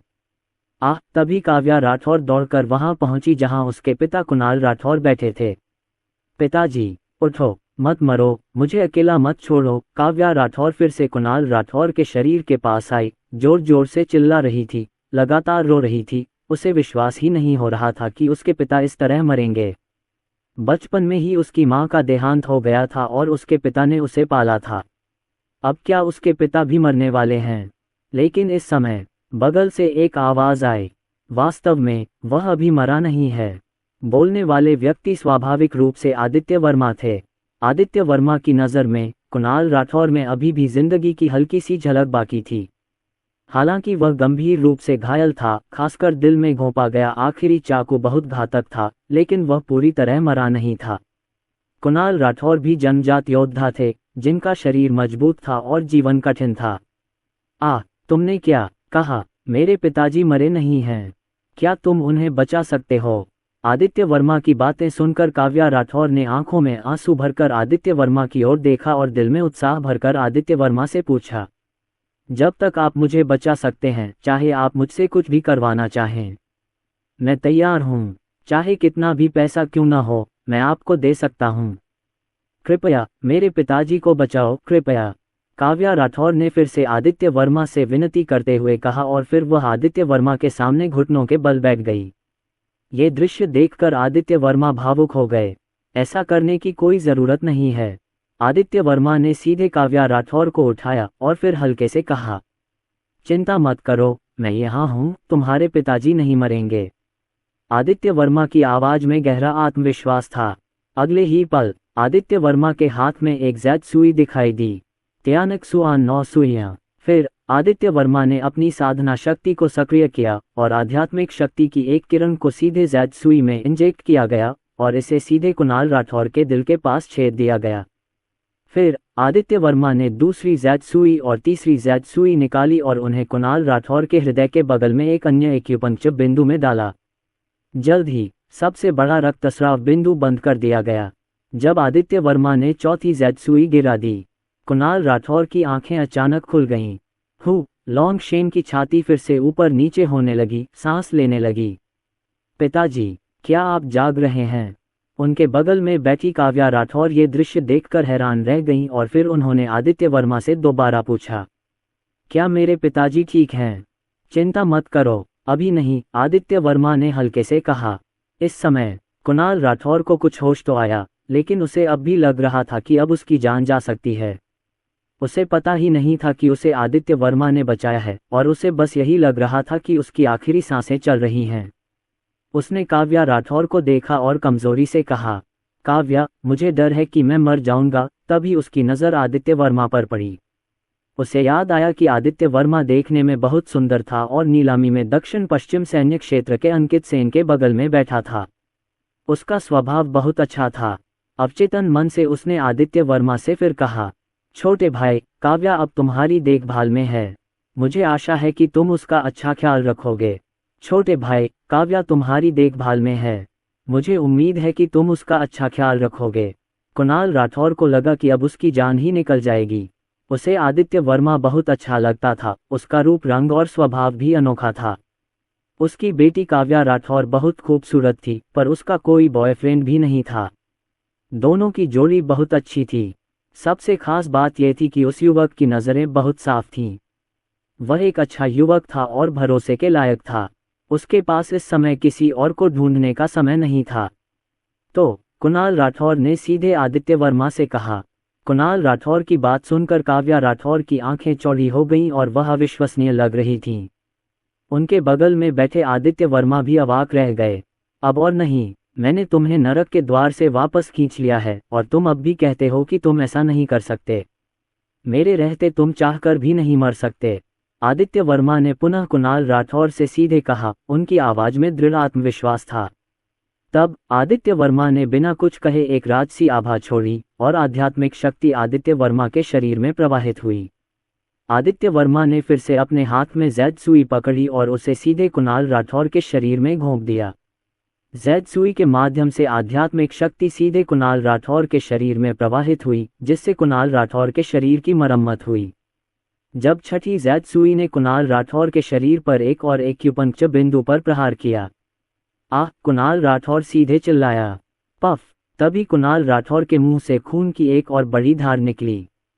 पापा! काव्या राठौर फिर से चीखी और उसके सुंदर चेहरे का रंग तुरंत बदल गया। चिंता मत करो, तुम्हारे पिताजी ठीक हैं, आदित्य वर्मा ने पुनः कहा। आह! काव्या राठौर को फिर से आश्चर्य हुआ और फिर उसने देखा कि उसके पिता भी अपनी आंखें चौड़ी करके स्तब्ध हो गए थे, लेकिन उनका मूल रूप से बेहद पीला चेहरा लाल और रक्तिम हो गया था। और उसके पिता के शरीर पर लगी चोटें इतनी तेजी से ठीक हो गई थीं कि उन्हें नंगी आंखों से भी देखा जा सकता था। यह अविश्वसनीय था। पिताजी, क्या आप ठीक हैं? क्या आप सचमुच ठीक हैं? काव्या राठौर ने उत्साहित होकर कुणाल राठौर से पूछा। कुणाल राठौर भी इस पल बेहद सदमे में थे। वह स्वाभाविक रूप से अपने शरीर की हालत महसूस कर सकते थे। वह वाकई ठीक थे। एक क्षण पहले ही वह नरक के द्वार पर कदम रख चुका था। अब वह लगभग ठीक हो गया था। ये किस प्रकार का चिकित्सा कौशल है! और अभी जब आदित्य वर्मा ने उसका इलाज किया तो उसे भी एक विशेष शक्ति का एहसास हुआ। वह आध्यात्मिक शक्ति थी। आप एक किसान हैं? कुणाल राठौर ने अविश्वास से आदित्य वर्मा की ओर देखा। आदित्य वर्मा मुस्कुराए लेकिन बोले कुछ नहीं। मैंने कहा, मेरे रहते तुम चाहकर भी नहीं मर सकते, आदित्य वर्मा ने फिर हल्के से कहा। पहले तो दोनों को लगा कि आदित्य वर्मा घमंड से बात कर रहा है, लेकिन अब उन्हें आखिरकार यकीन हो गया। लेकिन दोनों के दिलों पर पहले से ही गहरा सदमा लगा हुआ था। ऐसे युवा किसान का क्या मतलब है? इसका मतलब है एक बड़ा शॉट। चूंकि आप ठीक हैं, मुझे चलना चाहिए। लेकिन इसी समय आदित्य वर्मा ने दोनों से फिर कहा, व्यक्ति को बचा लिया गया है, इसलिए कुछ करने की जरूरत नहीं है। आदित्य वर्मा सीधे जाने को तैयार हैं।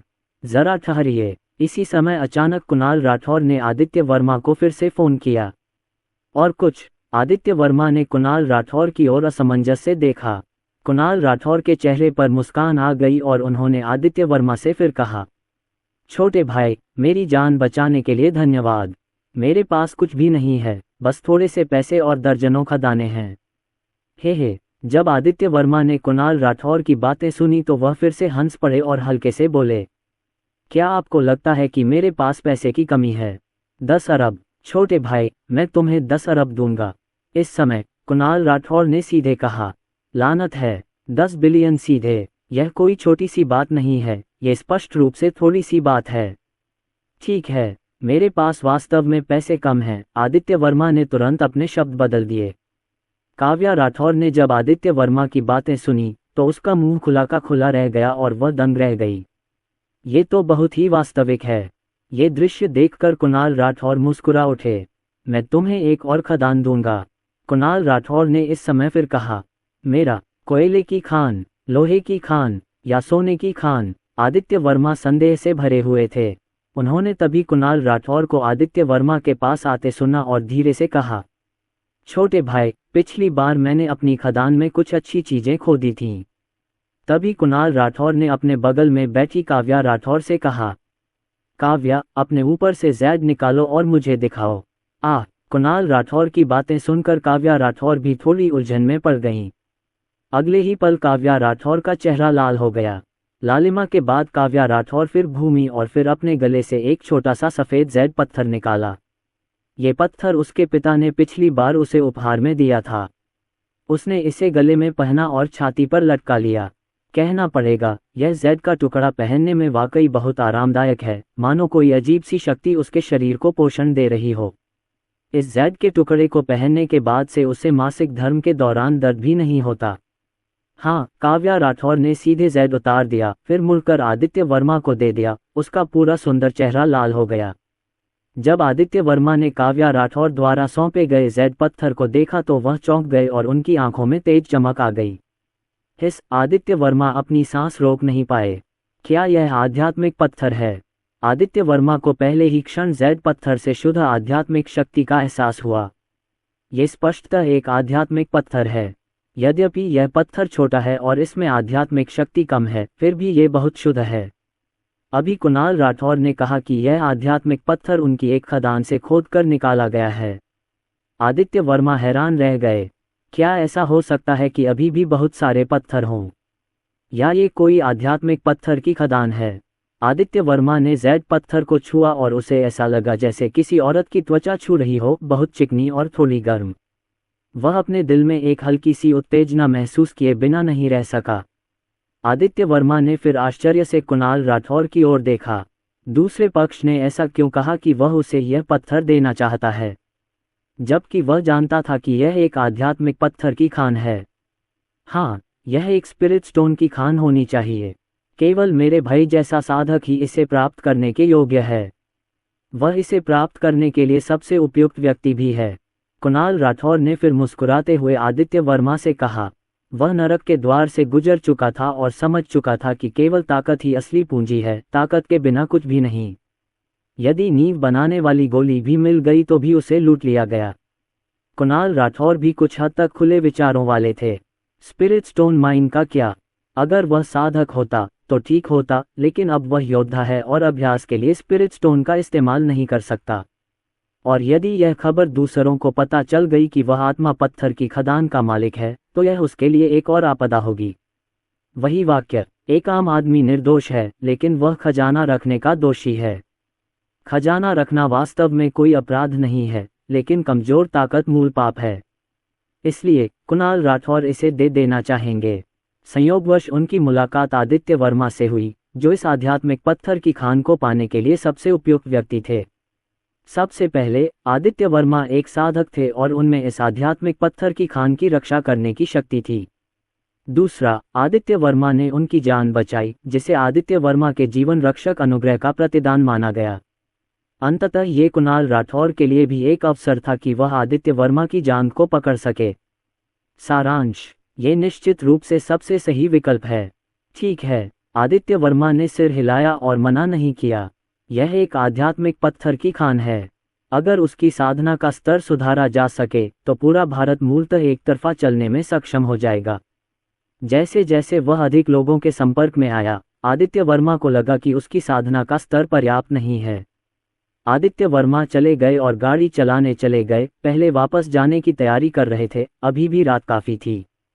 इसके अलावा मुंबई काफ़ी दूर था और गाड़ी से आने जाने में कम से कम आधा दिन लग जाता।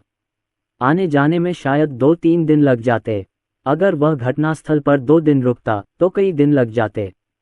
इसलिए आदित्य वर्मा अभी भी पहले वापस जाना चाहते थे, जब तक आदित्य वर्मा नहीं चले गए। पिताजी, क्या वह सचमुच महान साधु है? काव्या राठौर ने आदित्य वर्मा की पीठ की ओर देखा और कुणाल राठौर से दोबारा पूछने से खुद को नहीं रोक सकी। बिल्कुल, ये सच है कि जो लोग किसी बड़ी आपदा से बच गए हैं, उनका भविष्य अच्छा होगा। ये लड़का हमारा मौका है। कुणाल राठौर ने भी आदित्य वर्मा की पीठ की ओर देखा और धीमी आवाज में कहा। तुरंत ही उन्होंने काव्या राठौर से फिर कहा, काव्या, क्या तुम्हें ये पसंद है? अगर पसंद है तो कर लो। पिताजी जरूर तुम्हारा साथ देंगे। जब तक तुम इस आदमी को हरा दोगी, हम एक परिवार रहेंगे। पिताजी, आप किस बारे में बात कर रहे हैं?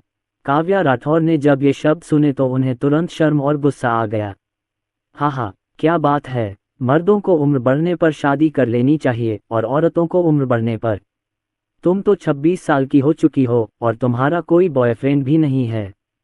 तुम्हारे पापा तो खुली आंखों से ही मरेंगे। कुणाल राठौर ने फिर मुस्कुराते हुए कहा, पापा, मैं आपकी तरफ ध्यान नहीं दूंगी। आदित्य वर्मा अपनी south west garrison number 3 car से सीधे मुंबई वापस आ गए और होटल में भी नहीं रुके। जब वह मुंबई नंबर 1 कोर्टयार्ड लौटे तो सुबह के 6 या 7 बज चुके थे। हालांकि जब आदित्य वर्मा अपने विला में लौटे तो उनकी भौहें थोड़ी सिकुड़ी हुई थीं, क्योंकि उनके विला के बाहर एक कार खड़ी थी और वह लाखों रुपए की मेबैक थी। एक मध्यम आयु वर्ग का आदमी सूट पहने हुए मेबैक के पास खड़ा था।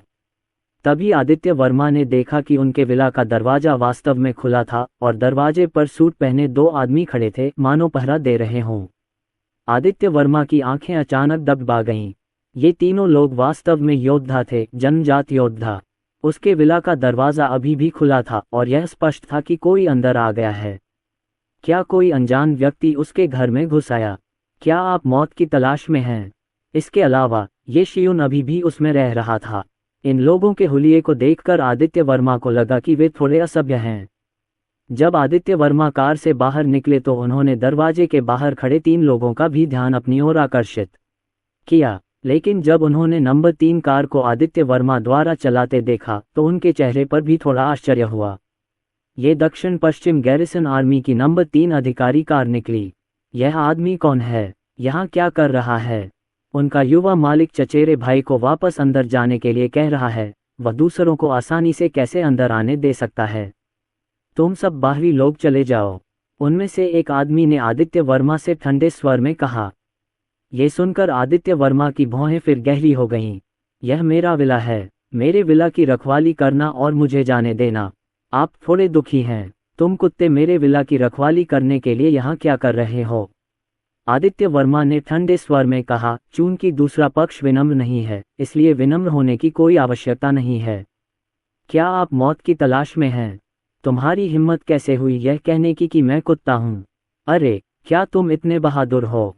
आदित्य वर्मा की बातें सुनते ही वे तीनों तुरंत क्रोधित हो गए और शक्तिशाली योद्धा शक्ति के साथ फट पड़े और सीधे विला में आदित्य वर्मा के पास पहुंचे। हॉल में ये शियून सोफे पर लेटे हुए युवक को ठंडी निगाहों से देख रही थी और सख्ती से पूछा, ये तियान, तुम यहाँ क्या कर रहे हो? ये तियान नाम का ये युवक उसके परिवार का ही है। वह नामात्र का उसका चचेरा भाई है। उसका नाम उसकी माँ का उपनाम है, क्योंकि वे सभी जादुई शहर के ये परिवार से हैं। मैजिक सिटी का ये परिवार पूरे मैजिक सिटी का सबसे शक्तिशाली परिवार भी है। ये परिवार बहुत मजबूत है। 1 से ज़्यादा परिवार हैं जो कुल मिलाकर ये परिवार से ज़्यादा ताकतवर हैं और मैजिक सिटी का किन परिवार उनमें से एक है। ये शियून ने वास्तव में अपने चचेरे भाई के यहाँ आने के इरादे का अनुमान लगा लिया है और उसका दिल ठंडा होता जा रहा है, लोगों को उससे दूर रखने की भावना के साथ। और सप्ताह के दिनों में ये चचेरी बहन एक प्लेबॉय है जो अपनी चचेरी बहन को बिल्कुल भी गंभीरता से नहीं लेती। मैं तुम्हें लेने आया हूँ। चचेरी बहन, तुम मुंबई में अकेली हो और आराम से रह रही हो। तुम वाकई इतने बड़े विला में रहती हो? ये तियान सोफे पर लेटा हुआ था, एक मास्टर की तरह मुस्कुरा रहा था और ये शियून से कह रहा था। उसकी आंखें विला के चारों ओर देखती रहीं। मैं वापस नहीं जाऊंगा। तुम्हें ये नियंत्रित करने का कोई अधिकार नहीं है कि मैं विला में रहूं या नहीं। बाहर निकलो, बाहर निकलो। ये शियून ने ये तियान को देखा और बहुत असहज महसूस किया और ठंडे स्वर में कहा, तुम वापस नहीं जाओगी। किन परिवार के किन फैंग को तुम पर फिदा हो गए हो और तारीख भी तय हो गई है। अगर तुम वापस नहीं जाओगी तो तुम किससे शादी करोगी? ये तियान ने फिर से गहरी आवाज में ये शियून से कहा। ये चचेरी बहन इतनी खूबसूरत है कि वह उसके बारे में बेतुके विचार सोचने से खुद को रोक नहीं पाता। लेकिन वह खुद को रोक नहीं पाता। किन परिवार के युवा स्वामी किन फैंग उस पर मोहित हो गए हैं, इसलिए उनके मन में कोई भी गलत विचार आने की हिम्मत नहीं होती। क्या तुम ऐसा कैसे कर सकते हो?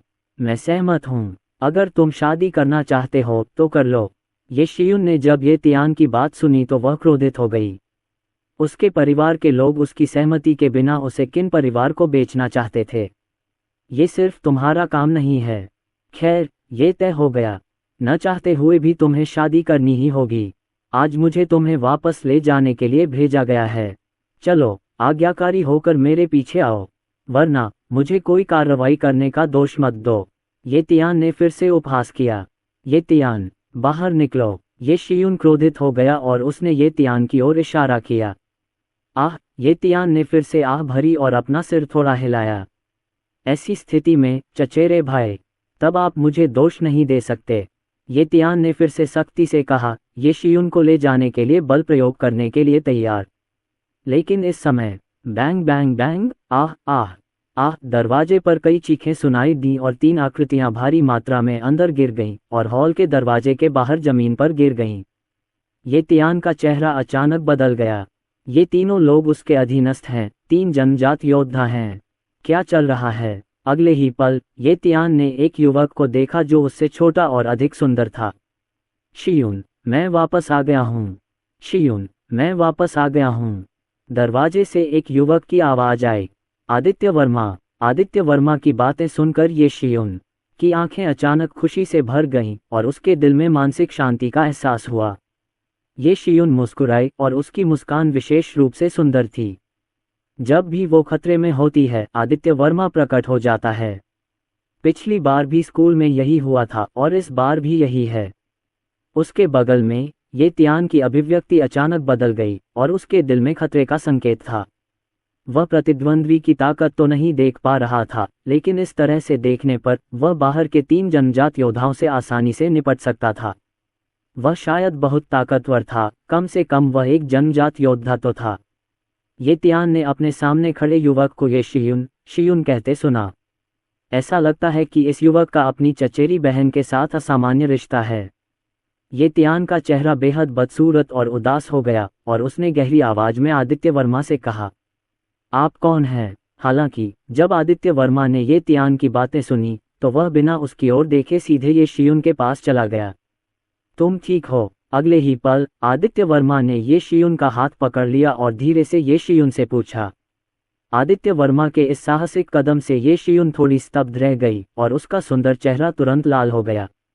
वह आदित्य वर्मा के हाथ से छूटना चाहती थी, लेकिन आदित्य वर्मा ने उसे मजबूती से पकड़ रखा था। मैं ठीक हूँ। ये शियुन आदित्य वर्मा को घूरे बिना नहीं रह सकी, फिर भी उसने अपना सिर थोड़ा हिलाया और धीमी आवाज में कहा। आदित्य वर्मा को देखती उसकी खूबसूरत आंखों में थोड़ी नाराजगी और शर्म थी। हाँ, कोई बात नहीं, अब इसे मुझ पर छोड़ दो। जब आदित्य वर्मा ने यह दृश्य देखा तो वह फिर से हंसे और गहरी आवाज में ये शियुन से कहा। उनकी आवाज में आत्मविश्वास का स्पर्श था। ये दृश्य देखकर ये तियान की आंखों में तेज रोशनी और ठंडक दौड़ गई। क्या तुमने सुना नहीं कि मैंने तुमसे क्या पूछा? तुम्हें अंदर किसने आने दिया? ये तियान ने फिर से आदित्य वर्मा से कठोर स्वर में कहा। उसका चेहरा कठोर था। हे, ये तियान की बातें सुनकर आदित्य वर्मा फिर से हंसे और हल्के से बोले, यह मेरा विला है। आदित्य वर्मा ने एक तथ्य को बहुत गंभीरता से कहा। क्या? ये तियान अचानक चौंक गया। यह विला इसी आदमी का है। ये शियुन का है ना? यदि ऐसा है और उसका चचेरा भाई इस लड़के के विला में रहता है, तो क्या इसका मतलब यह नहीं है कि वे दोनों पहले से ही रिश्ते में हैं? तुम लोग, क्या तुम सोच चुके हो? ये तियान का चेहरा खाना खाते हुए जैसा बदसूरत लग रहा था और उसने आदित्य वर्मा और ये शियुन को देखा। इससे पहले कि ये शियुन कुछ बोल पाती, आदित्य वर्मा ने शांति से कहा, आप क्या सोचते हैं? क्या ये कहने की भी जरूरत है?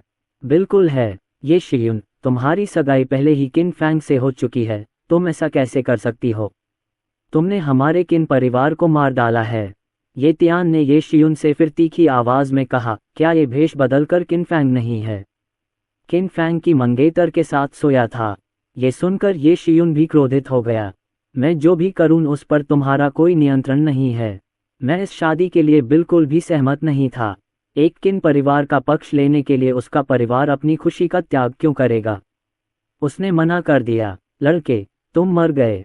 तुमने ये शियुन के साथ सोने की हिम्मत की, तुम मर गए। ये तियान ने आदित्य वर्मा से फिर गुस्से से कहा, दूर जाओ। हालांकि आदित्य वर्मा ने एक शब्द में सीधे जवाब दिया। यद्यपि ये केवल एक शब्द था, लेकिन इससे परम शांति का एहसास हुआ। क्या मैं उसे मार सकता हूँ? आदित्य वर्मा ने पलटकर ये शियुन से उसकी राय पूछी। वो बस उसे मार मत डालना। ये शियुन अचानक चौंक गई और कमजोरी से बोली, संभालना आसान है। आदित्य वर्मा ठंडी मुस्कान के साथ बोले, कोर्ट डेथ। ये तियान ने आदित्य वर्मा पर ठंडे स्वर में चिल्लाया और जनजात योद्धा की शक्ति तुरंत उसके शरीर से निकल गई। धमाका। ये तियान ने सीधे आदित्य वर्मा पर हमला बोला। रोल। आदित्य वर्मा की आंखों में एक तीखी धार थी और वह फिर से ठंडे स्वर में चिल्लाया। लेकिन जैसे ही आदित्य वर्मा की आवाज निकली, पूरे स्थान में एक गड़गड़ाहट सी गूंज उठी। इसके तुरंत बाद ये तियान ये देखकर चौंक गया कि एक आकृति अचानक उसके सामने प्रकट हुई। बहुत तेज, बहुत तेज। यह इतना तेज था कि ये तियान को प्रतिक्रिया करने का समय नहीं मिला। स्नैप। अचानक एक कर्कश आवाज सुनाई दी और एक थप्पड़ ये तियान के चेहरे पर जोरदार लगा। फट। ये तियान ने मुंह से खून की एक बड़ी सी धारा बहाई। खून में कई दांत भी थे। ये तियान के मुंह से दर्द भरी चीख निकली और वह कई मीटर दूर जाकर हॉल के दरवाजे पर जा गिरा। मैं तुम्हें मार डालूंगा। ये तियान ने अपना मुंह ढक लिया और गुस्से से दहाड़ा। उसकी आंखों में जानलेवा इरादे साफ झलक रहे थे। वह उठा और फिर से आदित्य वर्मा की ओर दौड़ा। हालांकि उसके बगल में एक भूत जैसी आकृति प्रकट हुई। टकराना। तभी एक और हथेली ने उसके सिर पर थपथपाया। ये तियान का शरीर फिर से फट गया और इस बार वह सीधे बाहर आंगन में गिर गया। ये तियान जमीन पर गिर पड़ा और अचेत हो गया। उसके कई दांत टूट गए थे और उसका चेहरा सुअर के सिर जैसा सूज गया था। मास्टर ये।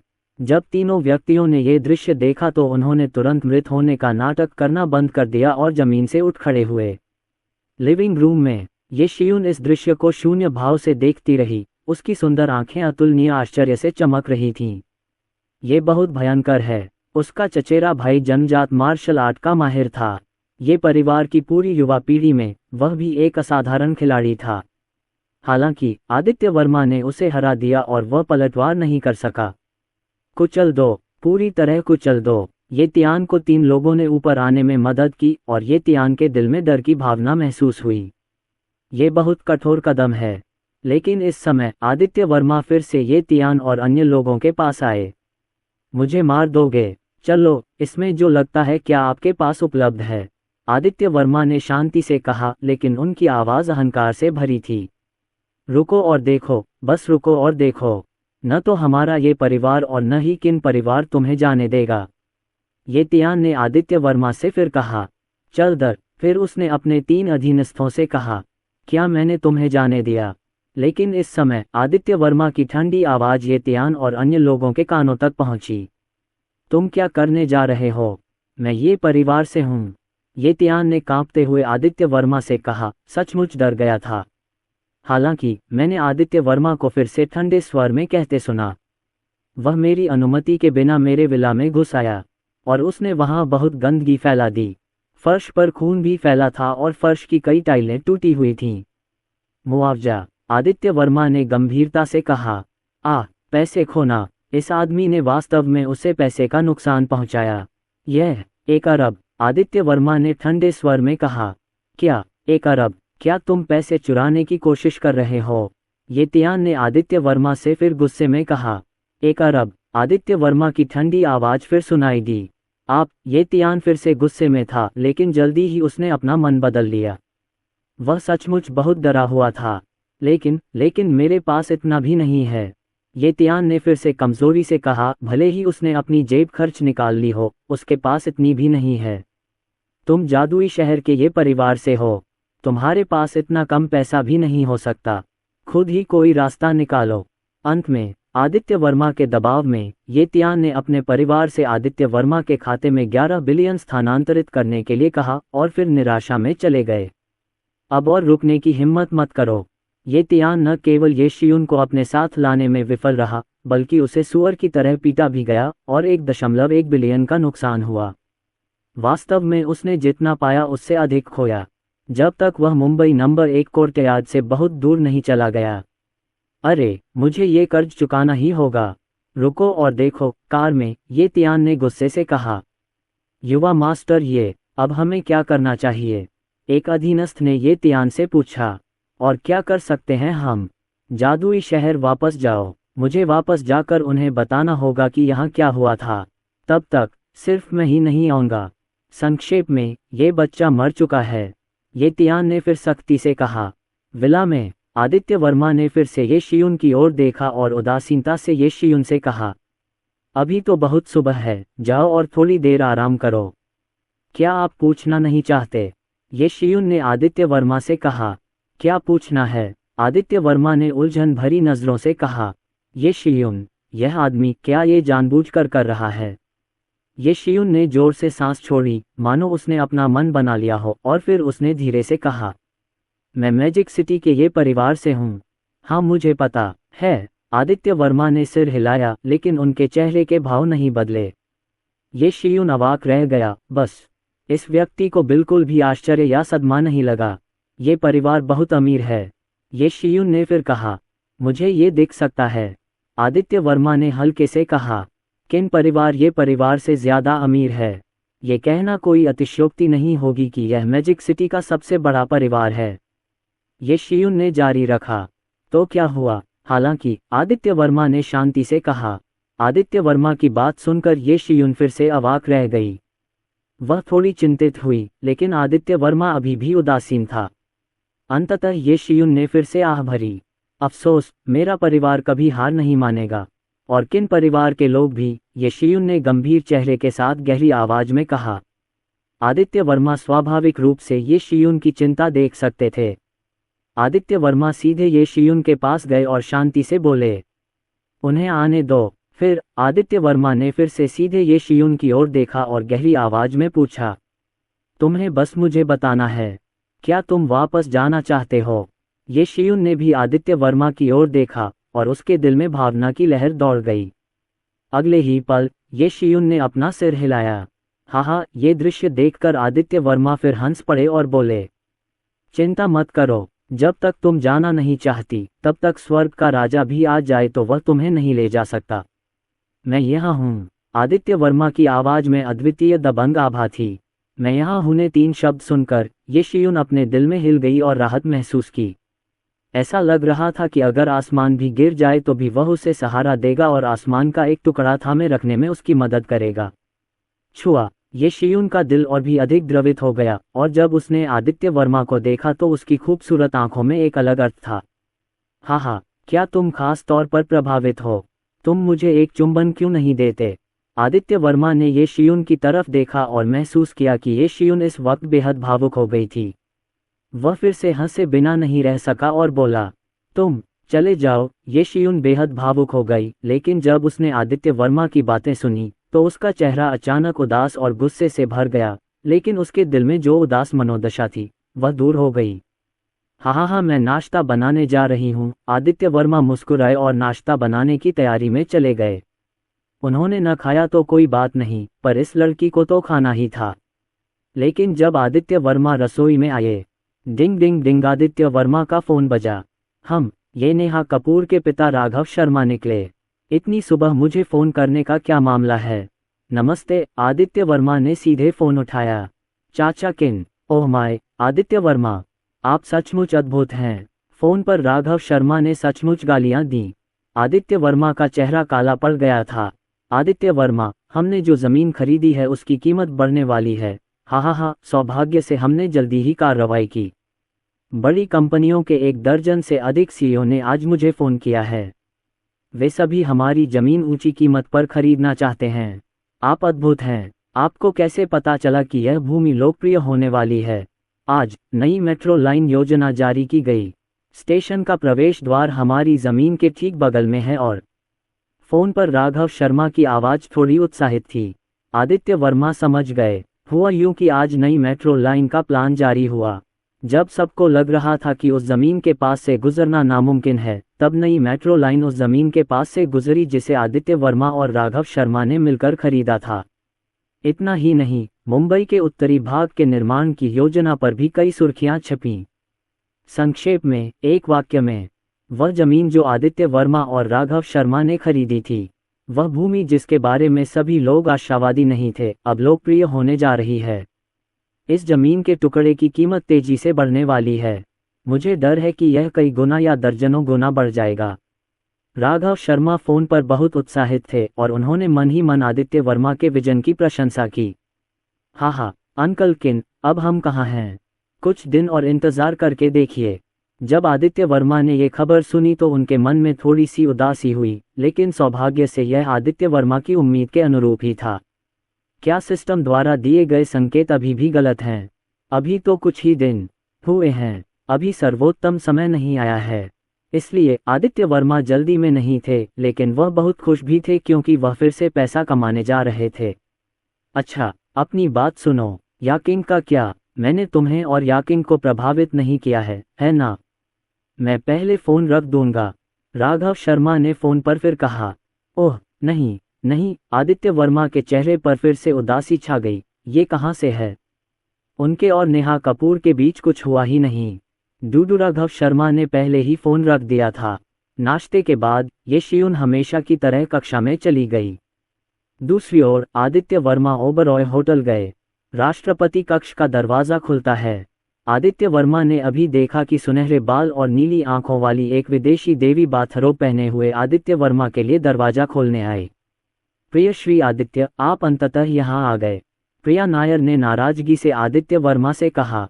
आदित्य वर्मा ने अपने सामने प्रिया नायर को देखा और अचानक उसकी आंखों में एक अजीब सा रंग आ गया।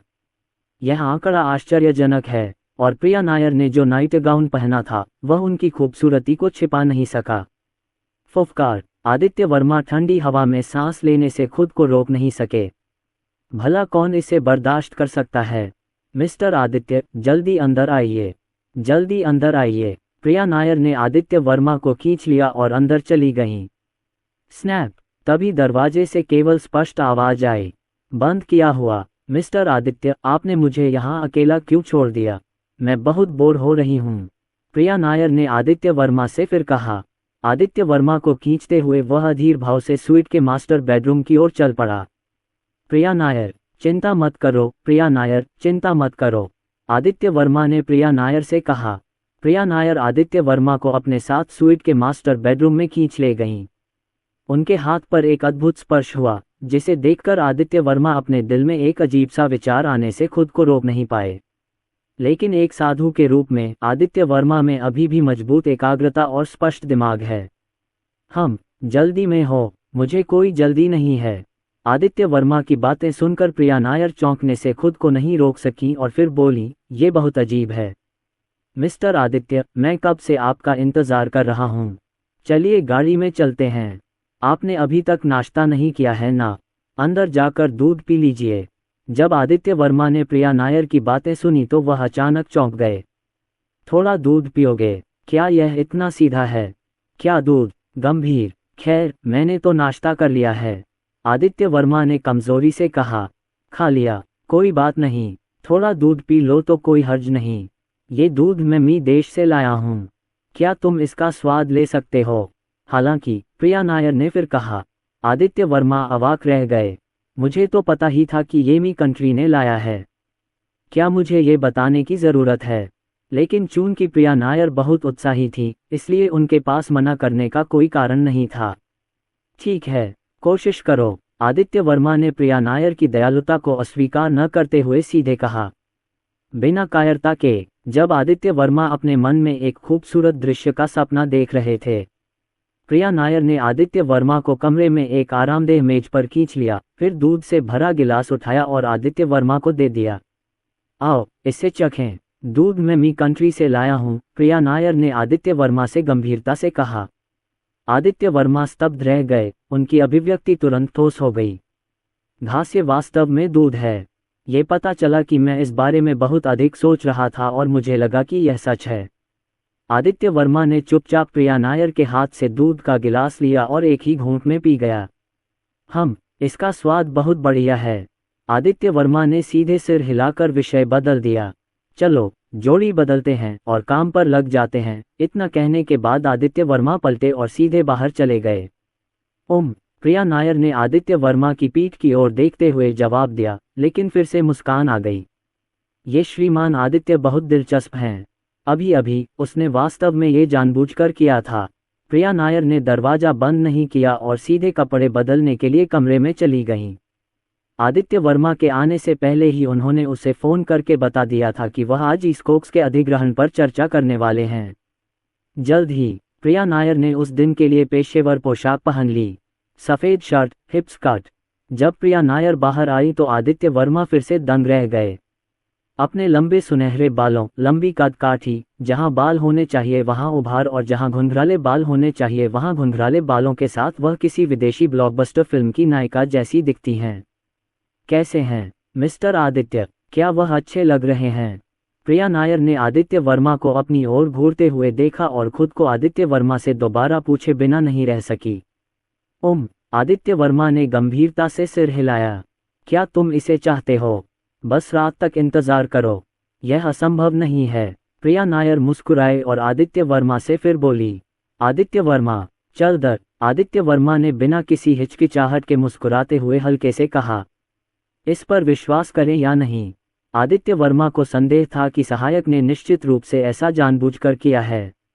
जब आदित्य वर्मा प्रिया नायर को पुनः प्रेसिडेंशियल स्वीट से बाहर ले गए, जब होटल के कुछ कर्मचारी आदित्य वर्मा को देखकर फिर से चौंक गए और आदित्य वर्मा को सम्मानपूर्वक पुकारने लगे, लेकिन तभी उनकी नज़र आदित्य वर्मा के पीछे खड़ी प्रिया नायर पर पड़ी और वे और भी चौंक गए। नमस्ते श्रीमान आदित्य। श्री आदित्य, सुप्रभात श्री आदित्य। जब तक आदित्य वर्मा प्रिया नायर को दूर नहीं ले गए, ओबरॉय होटल में फिर से हंगामा शुरू हो गया। ये लड़की बहुत खूबसूरत लग रही है। मिस्टर आदित्य सचमुच मिस्टर आदित्य हैं। उनके आसपास हमेशा खूबसूरत महिलाएं रहती हैं। आप सचमुच हमारी पीढ़ी के लिए एक आदर्श हैं।